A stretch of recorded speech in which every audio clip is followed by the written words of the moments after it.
Support for WUWM podcast comes from Hop Harvest and Vine and Good Harvest Market in Pewaukee, part of One Destination, combining farm-to-table dining, local craft beers, and organic groceries under one roof. More at goodharvestmarket.com. From 89.7 WUWM Milwaukee's NPR, this is Lake Effect. I'm Audrey Nowakowski. Today, we'll look at how jail time can impact a person's mental health. Then we'll share an update on tick bite cases in Wisconsin and how to prevent them. Tick season has started about 2 weeks earlier than what it did for last year. And so it's not necessarily an increase in the number of ticks that we're seeing compared to previous years, but just an earlier appearance of those ticks. Plus, we'll sit in on a storm spotter class with the National Weather Service and learn how you can help track and report severe weather. That's our main mission with the National Weather Service, is protection of life and property via weather and decision support services with weather. So we really want to keep people safe. All that's coming up on Lake Effect.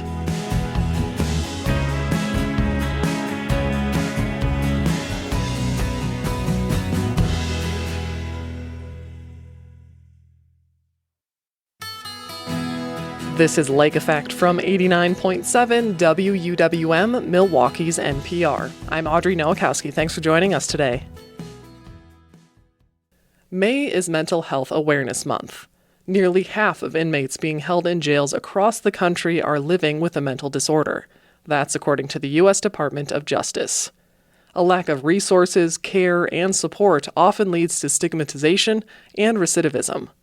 To learn more, WUWM's Eric Vaughn Fellow Maria Peralta Ariano spoke with Alyssa Sheeran, assistant professor at the University of Milwaukee Department of Criminal Justice and Criminology. When you compare prisons to jails, you have a much higher turnover rate. And so you have individuals that are going through the jail system at much higher rates. You also have that coupled with jails that are, oftentimes underfunded. And so you have that with services or treatment that might not be available. And so oftentimes what we find within research is that majority of individuals who have a mental health condition might not actually be receiving medication or treatment while they're actually being incarcerated, either because the services or the treatment aren't available to them or they're just not there long enough to be able to receive it compared to what you might see within a prison. And mental health is a very highly individual topic to talk about, and people's experiences also is highly individual, but just from your understanding and what you know, how does even going through the process of being admitted into a jail affect people's mental health or just how they view themselves? Even a short-term stay can have, an impact on somebody, whether you have a mental health condition or not. It can have an impact either in a positive way or a negative way. In a positive sense, you can have it where an individual has the time to sit there and kind of reflect on what happened, what are the changes that I'm going to make, and kind of come out of there, have this positive effect. But it can also have a negative effect, right? And even a short-term stay can do that. So you can have this sort of diminished sense of self-identity, self-worth, and self-esteem. And you can kind of have this self-label put on yourself of sort of a criminal.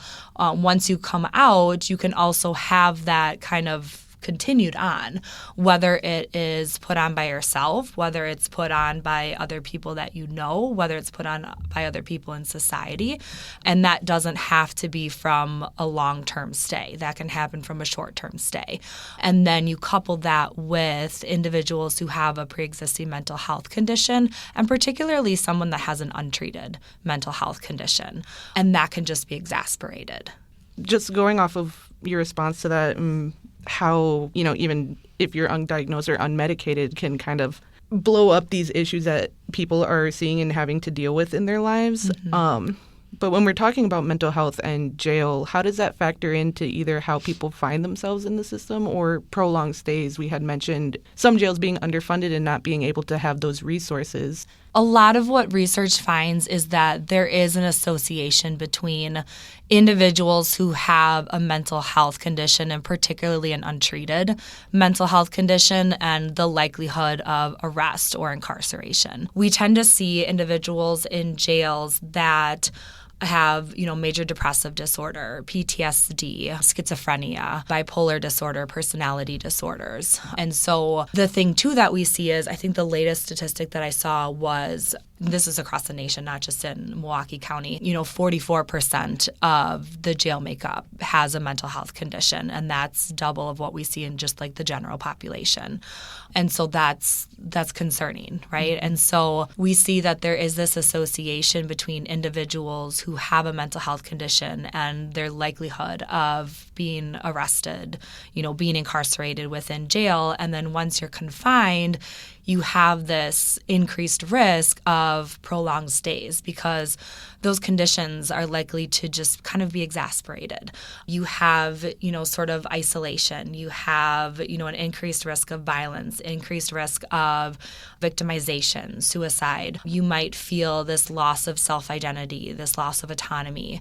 You might not be receiving medication. You might not be receiving treatment. And so all of this just kind of couples together and can kind of just increase that chance of something happening. Individuals with mental health conditions, too, might have a harder time when they're in the jail setting being able to follow rules. And so that increases the chances of potential disciplinary infractions that can prolong their stay.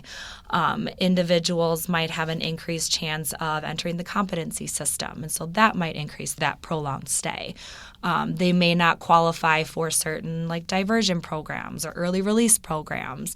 And so all of these are just potential issues that can have those prolonged stays. So not only are they at increased risk of entering the system, but they're now at increased risk of prolonged stays. And then you enter that into now reentry issues. And so it's just kind of leads into this sort of cycle of incarceration that we see. And so we often see with research that individuals with a mental health diagnosis have an increased chance of recidivism following release, not only from jail, but also from prison. I'm wondering about the differences in impact along gender lines. Does it differ between men and women? Again, we are in Mental Health Awareness Month, and we were discussing about high suicide rates among men. So what is the correlation between that vulnerability to our jail system? Yeah, so we do find from research that there are some differences in experiences between, individuals who have mental health and the jail experience. And I mean, you're going to find, obviously with research, we're dealing with probabilities and stuff like that. You're going to find differences across, jurisdictions, experiences, stuff like that. But we do tend to find that women have different experiences than men within the jail. Women tend to have higher prevalences of mental health within the jail system. Women report higher prevalences of mental health, trauma, abuse. And so there are higher prevalences than we see within men or compared to men. We also see that some of the experiences in jail might be a little bit different, and some of the stressors that individuals might experience. Females are more likely to be primary caretakers, so you might have some added stressors when it comes to parental stressors. Even if it's just for a couple days, that stress can be added onto that. Gender responsive programming. The facility may or may not have, gender responsive programming that is there to properly address mental health related issues that are specific to women and their particular needs. So we do find that there are some differences between men and women. We do find that men overall tend to recidivate at higher rates than females, but we do find that there might be some differences with females who have more severe mental health diagnoses. There are some studies that are out there that find who have more severe mental health diagnoses. Some have higher rates of prevalence with some forms of violent offending. But that's some studies, some jurisdictions. So depending on where you look, you're going to find some differences there. Kind of feels weird to say, especially since we were talking about underfunded jails, but how can we better support these people? Is the answer putting more money into our jail system, or what would support just look like to close some of these gaps, whether it's with reentry or with recidivism? Just what can we do? Yeah. I mean, I think everyone will always agree that more funding always helps. But I think with that comes, what are you going to do with that? You know, you have to be choosing the correct solutions. And so it's difficult because with more funding, you still have a high turnover rate, right? And so you still have to be able to effectively serve individuals who have mental health conditions.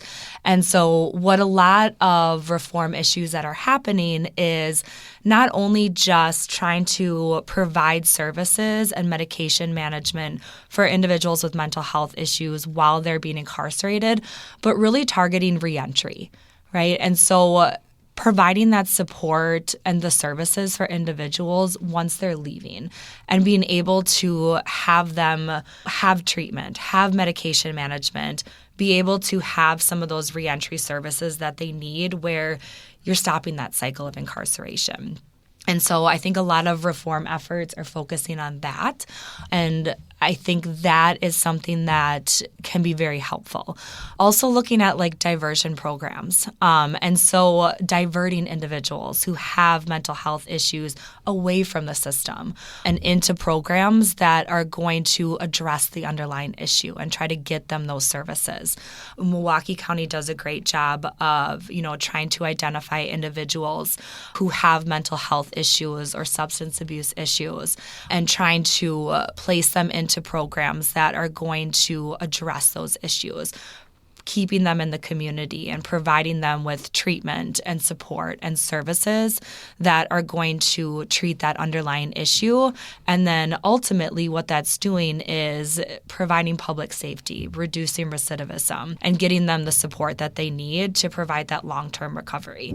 And so I think you can do it on both ends, both at the beginning, but also those that are in the jail system, providing those reentry services. That was Alyssa Sheeran, assistant professor in UWM's Department of Criminal Justice. She spoke with WUWM Eric Vaughn Fellow Maria Peralta Ariano.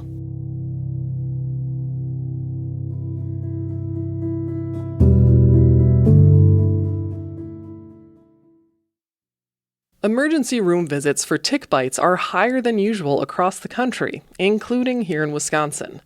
Health officials say warmer spring weather is prompting ticks to show up earlier than previous years, which means people are more likely to run into ticks as they head outdoors.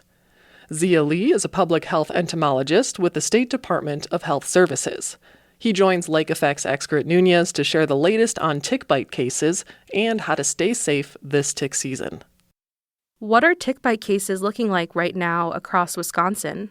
So tick bite cases here in Wisconsin, or at least from our data that we have in terms of emergency room visits that are related to tick bites, we are seeing an increased number of visits compared to previous years. What we're seeing this year, we're seeing about 66 visits or so around this time. If you compare that to last year, we're seeing about 40 or so visits. So you can see that the numbers are up a little bit. A couple of weeks ago, we had about 44 visits to the ED. And then you compare that to last year, which was about 24 visits. So you can see where the numbers were double this year compared to last year. And we think a lot of that has to do with the increase in the tick populations that are appearing right now. So we're seeing an earlier start in the tick season. So tick season has started about 2 weeks earlier than what it did for last year. And so it's not necessarily an increase in the number of ticks that we're seeing compared to previous years, but just an earlier appearance of those ticks. Understood. So what is making ticks come out even earlier? Like what kind of conditions do they thrive in? So when the weather gets warm in the springtime, that's usually when we see the adult ticks start to become active. And so in this case, the adult deer ticks. So here in Wisconsin, we generally say that when the temperatures get above 40 degrees in spring and then there's no snow cover, then the deer ticks start to become active and they start to look for someone to bite or something to feed on. And we see something similar with wood ticks as well, that during the springtime, when the weather gets warm, they also start to become active as well. And so I think this year we had a warmer spring. And so the ticks have been activated just a little bit earlier than in previous years. So, do you think that the cases that we're seeing right now is the peak, or do you expect the number of ER visits for tick bites to go up?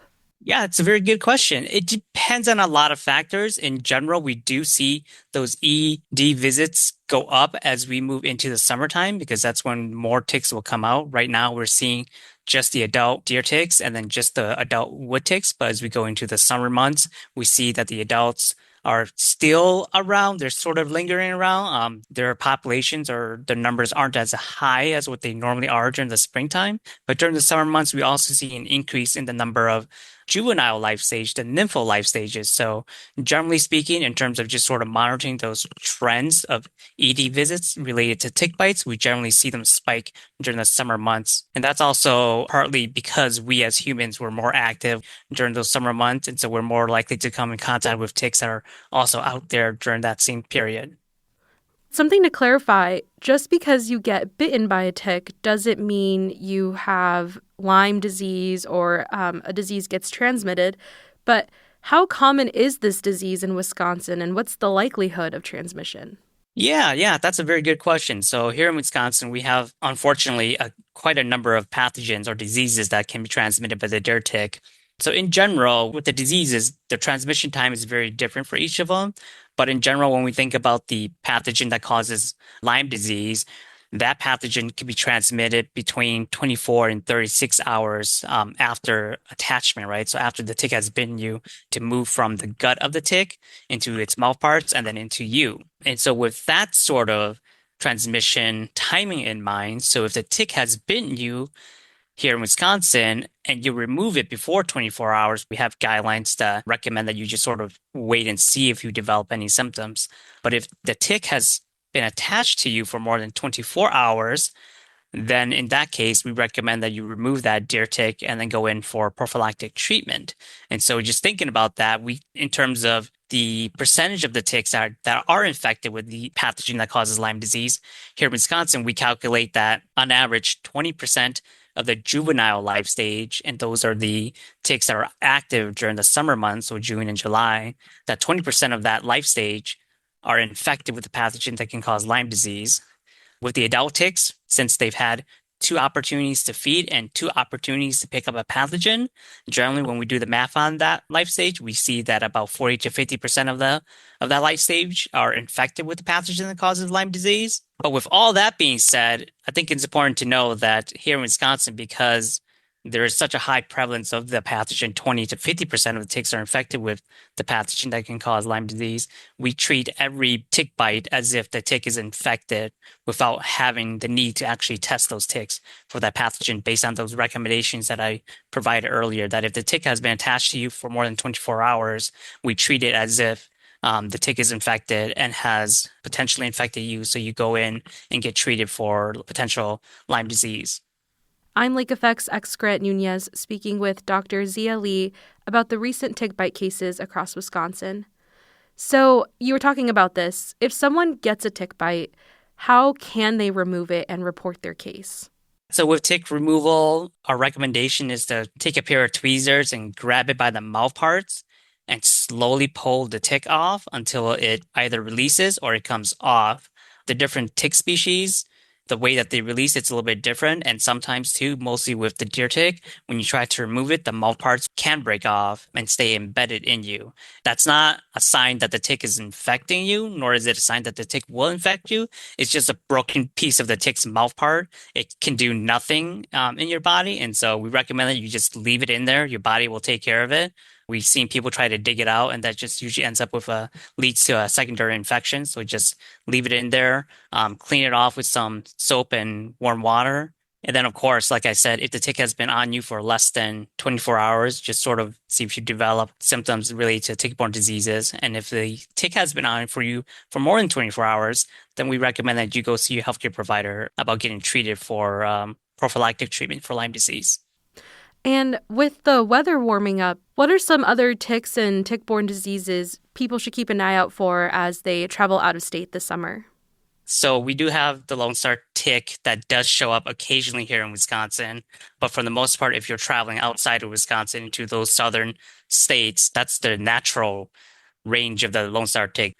That tick is of special importance here in the United States because a tick bite can lead to alpha-gal. And so alpha-gal, if you're not aware, is a disease where you become allergic to red meat. And so a bite from a Lone Star tick could potentially lead to a situation where you can become sensitive to red meat. So when you eat red meat, such as, beef or pork, you might develop, allergic reactions to that. And that could be, the symptoms vary from mild symptoms like gastrointestinal symptoms to something a little bit more severe like anaphylaxis.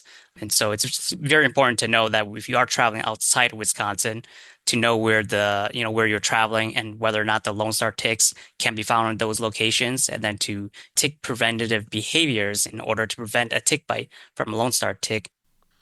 And before I let you go, can you share some advice on how people can prevent tick bites?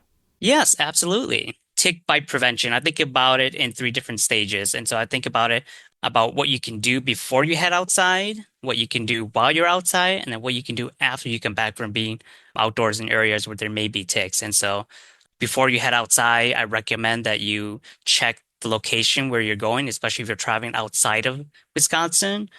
Here in Wisconsin, in every county, we know that there are deer ticks. And so your risk of coming into contact with a deer tick is pretty high here in Wisconsin. But if you're traveling outside of Wisconsin, like, for example, you're heading to states where there may be Lone Star ticks, to be aware of where you may come into contact with the Lone Star tick. Another thing to consider before you head out is to consider treating your clothing with a product that contains permethrin. And so that's a insecticide that's lethal to ticks and mosquitoes, but it's fairly safe for humans. And so in that case, if you treat your clothing with that, and you forget to apply bug spray, when the ticks grab onto your clothing, they'll get that lethal dose of that permethrin and it'll kill them before they can attach to you. Or if they do attach to you, it'll kill them before they can transmit any pathogens to you. So that's what I like to think about before I head out. While I'm outdoors hiking in areas where there could be ticks, I like to do tick checks whenever I stop. So if you're hiking on a trail, you get to a bench in the trail, just do a quick tick check. You don't know where the ticks are. Some of these ticks, like the wood ticks and the Lone Star ticks, are active hunters, meaning that they will seek you and hunt you down while you're standing there in the woods or while you're hiking through the woods. Other ticks, like the deer ticks, they tend to be ambush hunters, meaning that they like to wait for you to brush up against them on vegetation. And so just do, your tick checks whenever you stop, and that's a good opportunity to remove any ticks before they can attach to you. And then, of course, while you're out there, use bug spray, target areas where ticks are going to grab onto you. A lot of the adult ticks are grabbing onto us around our thigh region, around our shin region, and our waist region. And then when you're done being outdoors and you come back inside, I recommend, again, doing a thorough tick check to make sure that you don't carry any of those passengers into your home, and then take off your clothes, throw them into the dryer, run it on high for about 20 minutes, and that high heat will kill any ticks that are still left on your clothing. And then, of course, take a shower. And that's also an opportunity to do another thorough tick check on yourself to make sure that you don't have any ticks attached to you. So those are my recommendations in terms of what to do to prevent tick bites. Well, that's a lot of great advice so we can still enjoy our time outdoors this summer. Well, Dr. Lee, thank you so much for speaking with me today and helping me understand the latest on ticks in Wisconsin. Yes, thank you for having me on. Dr. Zia Lee is a public health entomologist with the Wisconsin Department of Health Services. He spoke with Lake Effect's Excret Nunez. You can report ticks at dhs.wisconsin.gov/tick. WUWM is celebrating 10 years of Bulber Talk by listening back to some of our favorite episodes from the last decade and talking with the reporters who brought them to life. Later in the show, we'll hear Emily File's story from 2019 all about the saga of Milwaukee's water tower dragon. But first, we'll visit a storm spotter class and learn how it prepares Wisconsinites to track severe weather. Keep listening to Lake Effect on Milwaukee's NPR.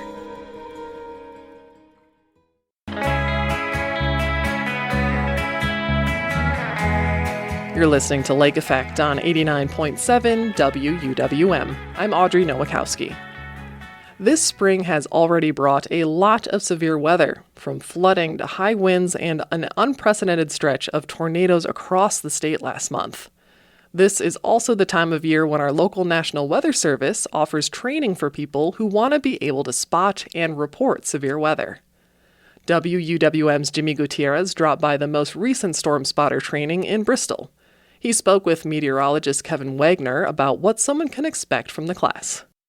We're in the Midwest, so we have severe weather. So this is our one way to kind of get out into the community and teach people about severe weather, and also kind of help us do our job, because we need to know what's going on when severe weather is happening. So we're here at the Skywarn Spotter Talk to train the community about how to report, what to report when severe weather actually happens.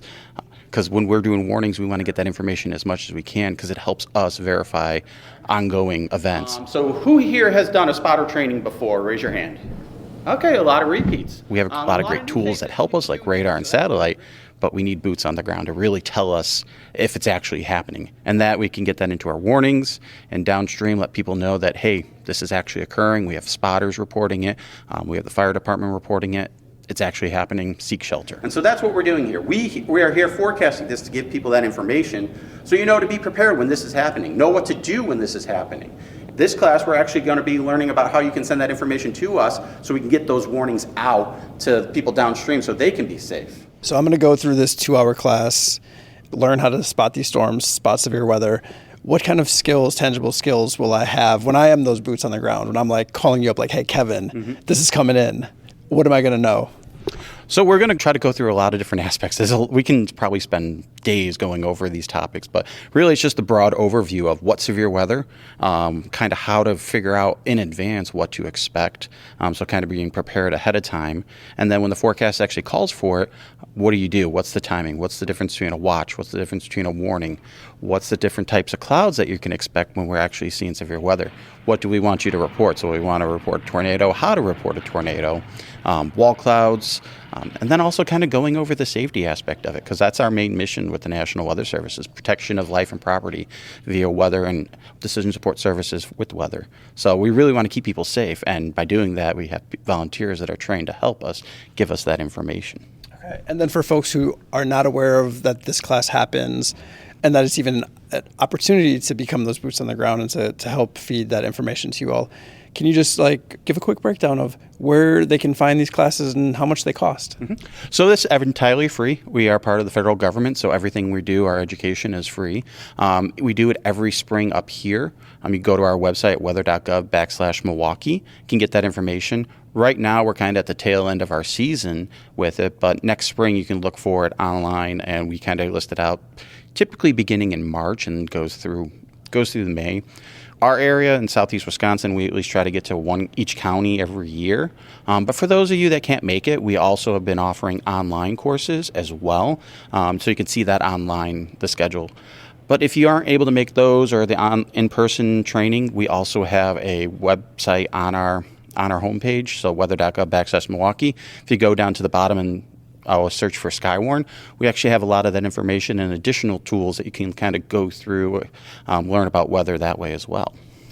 I feel like I stumbled across both a YouTube presentation and then maybe the slides as well, just kind of like poking around. Correct, yeah. You were talking earlier about storms and warnings and watches. Been in the National Weather Service 10 years. Watches and warnings are still one of the more challenging things to try to describe to people. But to put it down in easy to understand Wisconsin terms, tailgates. We all been to a tailgate.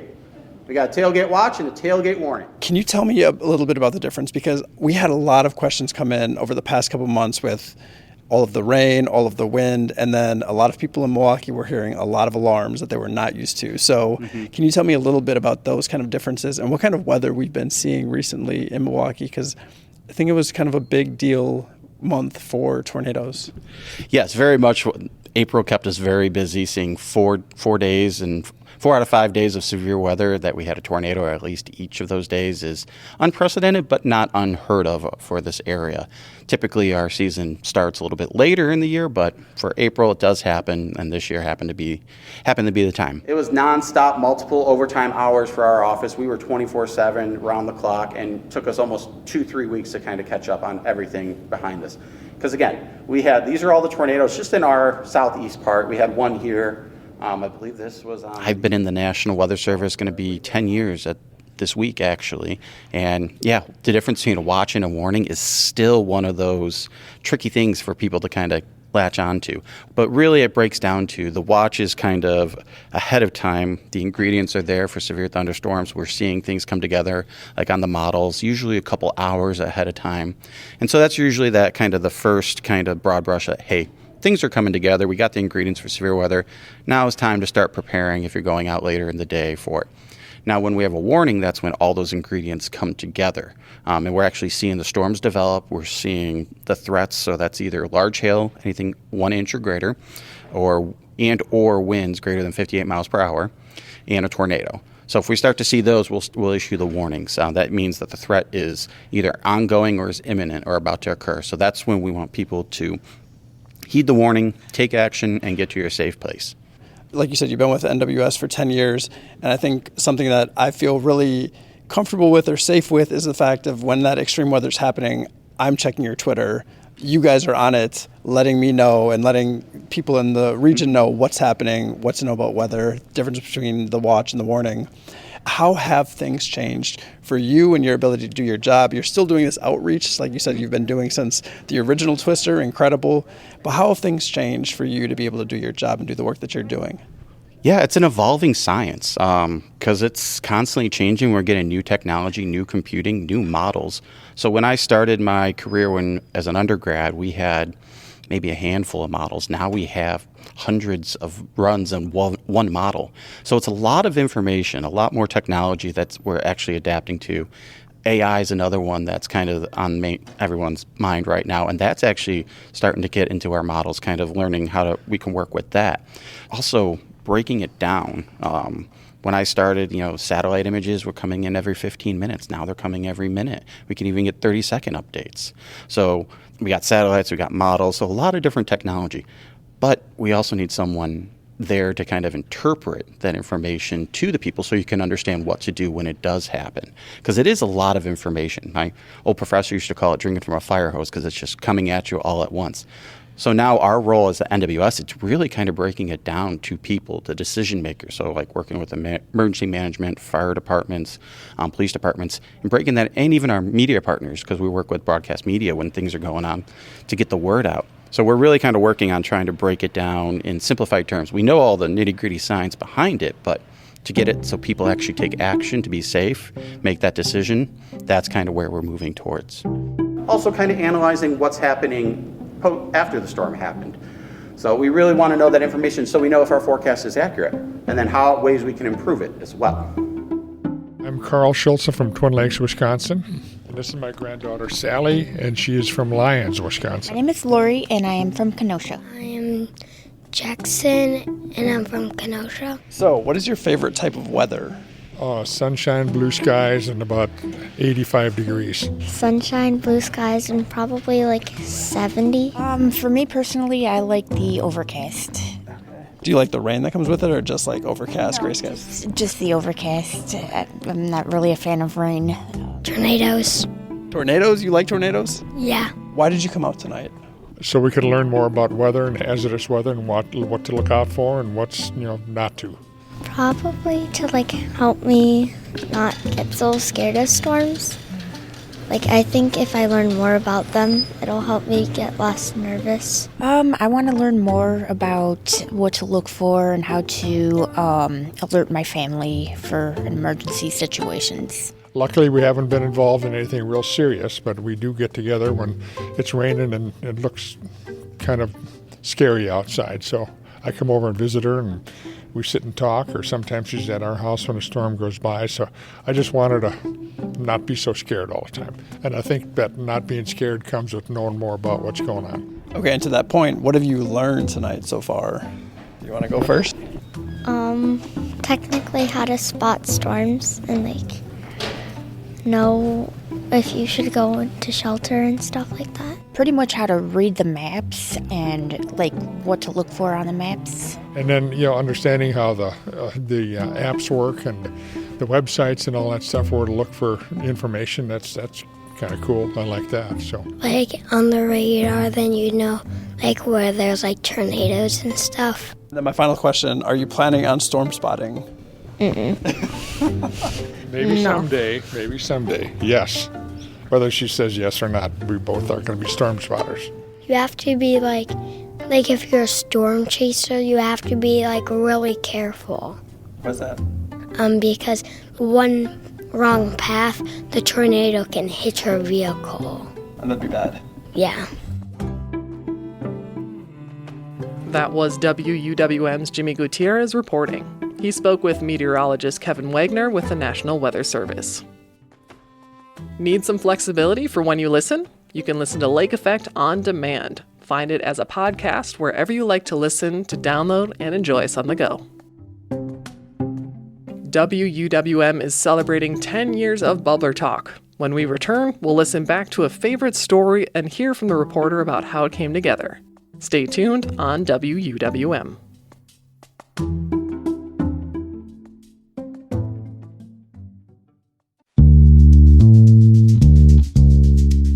This is Lake Effect on 89.7. WUWM is celebrating 10 years of Bubbler Talk. Woohoo! 10 years of answering community questions. Every episode stems from this prompt.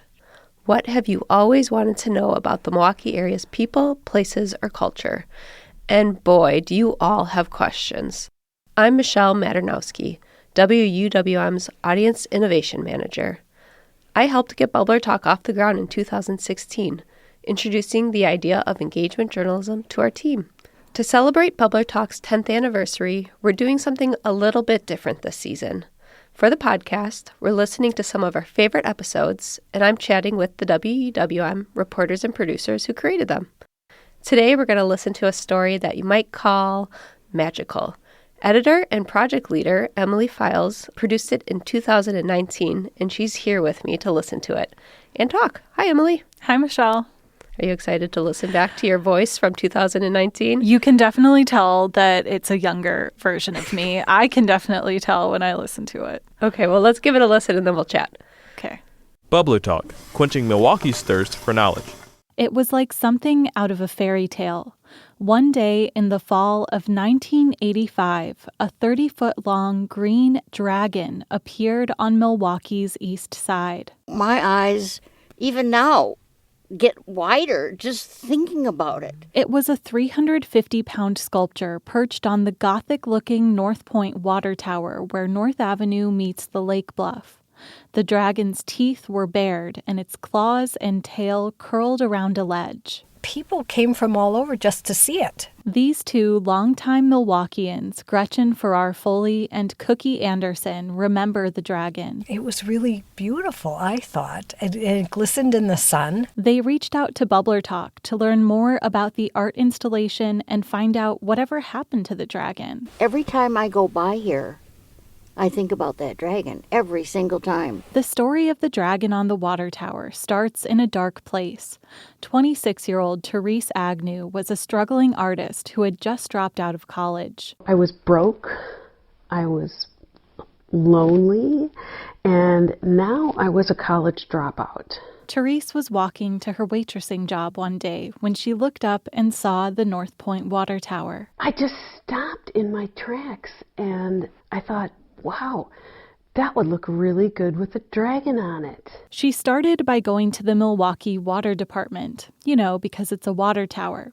She met with a man there who told her she would need permission from a whole bunch of people. The Historic Preservation Committee, the Milwaukee Arts Commission, the Water Tower Landmark Trust, entire Common Council. Therese says the challenge made her even more determined. As she built the dragon, she slayed the bureaucratic obstacles one by one. She says one of the most memorable reactions was from the Historic Preservation Commission. Oh they almost just bodily threw me out of there. And this guy stands up, who's an actual neighbor, and he goes, it would be like putting a mustache on the Mona Lisa. The story started getting news coverage, and Therese gained support from members of the public and some city officials. From all these people, they were like, pro-dragon. Finally, she got the approvals needed and volunteer contractors to lift the 30-foot fiberglass and chicken wire dragon onto the tower. This was her reaction. I thought it was way too small. It was a failure as an artist, blah, blah, blah. But looking back on it more than 30 years later, Therese sees it differently. What happened as time went on is that people remembered it and they embellished it in their minds. And so I guess as an artist, I would say putting an image or an idea in someone's memory can be infinitely more significant than the art object itself. I think she's right about putting something in our mind that we remember. In fact, maybe that kind of art is even more significant because we know it's going to be gone soon. That's one of our Bubbler Talk questioners, Cookie Anderson. The dragon was only on the water tower for 5 days, so what happened to it after? Therese donated it to the local Boys and Girls Club, but she says there's no way it could have lasted for more than 30 years. Heck no. But that dragon was tougher than it looked. It's located in our woods. That's Molly Majinski at Camp Whitcomb Mason in Heartland. Therese's dragon is tucked into a pine tree forest the camp uses for nature hikes and scavenger hunts. After Molly snapped a few photos of the dragon in its current lair, I called Therese. I just sent you an email that has some pictures in it. Hang on, let me see. Bizarre. That is, oh my God, I can't believe it. It's moldered well.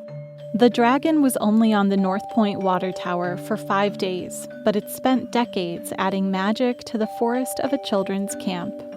That's kind of a nice ending. I can't help but have a smile on my face while I'm listening to that. I feel like it's pure magic all around. I feel like it was one of those stories where everything just came together perfectly, and I also was really lucky to have people who I interviewed for that story who were just so expressive and just gave me such good tape to work with, including the artist Therese. I mean, so many good quotes from her. And then the 2 question askers were great too. So yeah, they're really sweet. And then Teresa's like, when she unveiled, you unveil the dragon to her. I feel like I got inspiration from This American Life or another podcast that basically did the reveal of something on tape, so they got the person's reaction in real time rather than, I could have sent her the pictures and said, can we do a phone call about this? But I waited to send her the pictures until I had her on the phone and was recording. So yeah, it worked out well. It remains, I feel like, a favorite within WWM. But it's also interesting how this aired in 2019, and we might have repeated it once, but we just got something said into our Bubbler Talk module last week from a listener named Muriel, and she's like, "Thank you, Therese, for a wonderful memory. And my parents and sister came from Illinois to see it on a October day." The fact that you helped connect those dots for people to still now be thinking about it. Because it lives on Google. So if someone Googles water tower dragon Milwaukee, this will come up. That's what makes the Bubbler Talk stories great is it's not going to be just one person who has this question. A lot of the time it's going to be multiple people who have a memory from when the dragon was on the water tower, even though it was only there for 5 days. Yeah, I feel like I really missed out in that. I know, I wasn't born yet. So I feel maybe it wasn't as hard as it seemed, but the fact that you were able to find the dragon, I was not expecting to be able to find the dragon. How did you do that? Well, I looked back at my notes from when I was reporting this story, and according to my notes, Therese told me in our interview that she had donated it to the Boys and Girls Club, but she was like, there's no way that it could have lasted that long because it was made out of chicken wire and fiberglass or something like that. But then I looked at my notes with one of the question askers, and she had said that she heard that it was at Camp Whitcomb Mason. Oh, okay. So she had heard about it, but she was like, I don't know if it's still there. And so then I called up Camp Whitcomb Mason, and they said, yeah, the dragon's still here. And I was like, wow, that's crazy, and this will make a great end to the story. Yeah. And then like a WWM connection in there. Katie, known as Catherine on Air, our education reporter, has a picture of herself as a child visiting the dragon at the camp. Like it's a full circle. The dragon looked a little bit rough when you reported on this story years ago. Yeah. Do you know how it's doing today? I went and visited it. Really? Yeah, Oh. which I didn't do when I originally reported this story, but we're working on an Instagram video about the dragon. And so I went out there to Heartland, and yes, it is still looking rough, but they did give it a new coat of paint around the time that this story aired, they said. And so the tail is detached, and there's like leaves and twigs that have sort of become part of the dragon. But I actually thought that it looked pretty good for like a 40-plus-year-old dragon, right? that was only meant to live for 5 days. Like, yeah, it's and the people at the camp told me that they thought about throwing it away because it was in kind of rough shape, but it's just hard to let go because the kids love it so much. And do you know if the dragon has a name, or if the kids have named it? I don't. Okay, for future. I feel like when I've talked investigation. to people there, they've just called it the dragon. dragon. Yeah. Okay. It's the the one and only Yes. Milwaukee dragon. Okay, so switching gears a little bit, because you've done a lot of Bubbler Talk Yes. stories besides this one about the dragon. And having not grown up in Wisconsin, what have you learned about Milwaukee by doing these stories? I think I've learned like how special and interested people are in like hyper local stories. And just like how much people crave like information about their communities, including just like, hey, what does that sign mean? Or who made that mural? Or what's the story behind this street name? Like people, because it's like so immediate in their lives, like really crave these hyper local stories. And I do too, now that I've lived in Milwaukee. How long have I lived here now? Like 8 years. So yeah, I think that that's what Bubbler Talk does and what WWM does. And it's really fun to do these stories. Yeah. It's a connection point for us to like share these curiosities with each other, but then like, but I know the answer and I can tell you. Yeah, I've definitely had that with stories, and it bringing back kind of like childhood memories and that kind of stuff. Yeah. Do you have a favorite episode that you reported on? I mean, the dragon one It's kind of hard to top that one. Yeah, the dragon one is hard to top. Recently, one that I really enjoyed was about the Fire and Police Academy and how it used to be a Catholic girls' school. And that one also was really special because I was able to track down some of the alumni who, and this was another situation where it was like such a fleeting moment in history because this school, Madonna High School, was only open for, I think it was also 5 years or something around that. I think like this big building was built and it Yeah. was only used as a school for 5 years. Yeah, It's it was incredible. built during like an unfortunate time for Catholic school enrollment in Milwaukee. So the fact that I was able to like find some of the alumni, and of course, like even though it was only open for a short time, for them it was their high school experience, or at least part of it. So it was a big deal for them, and they were like really excited to share their memories of it. That was a cool story, and a piece of history that it felt good to like bring some attention to. Yeah. You now oversee Bubbler Talks. So from the questions that are being submitted to us, to creating the schedule, to editing the pieces, I guess, what's that like? And I know when I was running it, I would get really excited by seeing new questions coming in and being like, oh, I want to do that one, that one, that one, that one. Do you have that same excitement? Yeah, I do. And like I have the sort of chance to kind of call dibs on a question that comes in if I'm interested in it.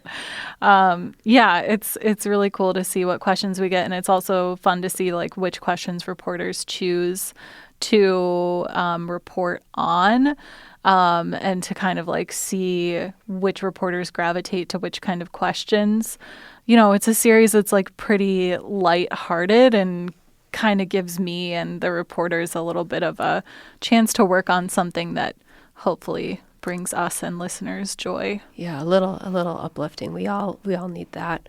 Well, thank you for all that you do to make Bubbler Talk happen. Not just the reporting, but like all the behind the scenes work that people have no idea that's going on. Like you're the thing that keeps it together. Thanks, Michelle. Thanks for starting Bubbler Talk. Oh, you're welcome. But I'd also like to thank the listeners and the question askers, because they're the ones who make the series so great. So a sincere thank you for all the questions you've sent our way, but also like keep them coming, because there's going to be more seasons of Bubbler Talk, and we need questions to feed that. So you can send yours to wuwm.com/bubblertalk. And you can also subscribe to the Bubbler Talk podcast as we continue to listen back to our favorite episodes for this 10th anniversary season. That special Bubbler Talk conversation wraps up today's show. I'm Audrey Nowakowski. If you've missed any of Lake Effect this week, you can find all of our conversations at wuwm.com. If you'd like to take the show on the go, you can download the Lake Effect podcast wherever you get your podcasts. Tomorrow on Lake Effect, we'll bring you some of the top stories from this week, including a breakdown of what's happened at a dog breeding facility in Wisconsin and how changes to food truck hours in downtown Milwaukee could impact those businesses. Thank you so much for joining us today, right here on listener-supported 89.7 WUWM, Milwaukee's NPR.